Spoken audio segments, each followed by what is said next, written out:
तो अगर हम यहाँ पर कैटेगरी देखते हैं कि क्या डिफरेंस होता है मेजर मिनरल और माइनर मिनरल में, तो सबसे पहले देखते हैं कि मेजर मिनरल किसको कहते हैं।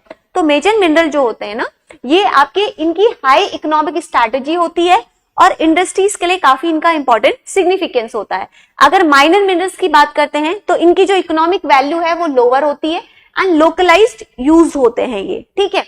रेगुलेटिंग अथॉरिटी की अगर हम बात करते हैं कि मेजर मिनरल को कौन अथॉरिटी रेगुलेट करती है, तो वो है आपकी इंडियन ब्यूरो ऑफ माइंस, जो कि मिनिस्ट्री ऑफ माइंस के अंदर हमारी आती है।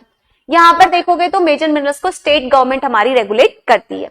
एग्जाम्पल्स अगर हम देखें कि क्या एग्जाम्पल्स हैं, कौन सी कैटेगरी है जो मेजर मिनरल्स में आती है, आयरन ओर आता है, coal, bauxite, gold, feldspar, mica and quartz, ये हमारे मेजर मिनरल की कैटेगरी में आते हैं। अब माइनर मिनरल में हमारे क्या आएंगे, यहाँ पे आप देखोगे Sands, marble, limestone, clay, granites, ये हमारी किस कैटेगरी में आते हैं, ये हमारे आती हैं माइनर कैटेगरी में, ठीक है।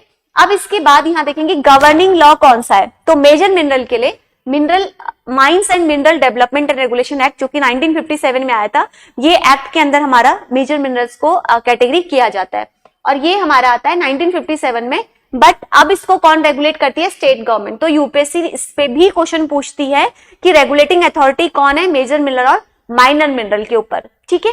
अब यहाँ पर आप देखोगे लीज पीरियड की बात करते हैं तो 50 ईयर का होता है under the section A of MMDR act 1957 के अंदर। ये शॉर्टर लीज होते हैं, इनके ड्यूरेशन जो है वो स्टेट गवर्नमेंट ही डिसाइड करती है। रेवेन्यू कलेक्शन की अगर हम यहाँ पे बात करते हैं तो रेवेन्यू कलेक्शन जो होता है, अर्निंग जो है वो स्टेट गवर्नमेंट को जाती है, बट रेगुलेट कौन करता है, सेंट्रल गवर्नमेंट करती है, because these are the major mineral. और माइनर मिनरल की अगर बात करते हैं तो ये डायरेक्टली किसके पास जाएगी, आपकी स्टेट गवर्नमेंट के पास जाती है, ठीक है। स्ट्रैटेजिक इंपॉर्टेंस की अगर बात करते हैं तो क्रिटिकल है फॉर एनर्जी, डिफेंस, एरोस्कोप और इंडस्ट्रियल सेक्टर के लिए, एंड ये यूज होते हैं मेनली कंस्ट्रक्शन और लोकल इंडस्ट्रीज के लिए, ठीक है। तो these are the main difference between the major and minor minerals.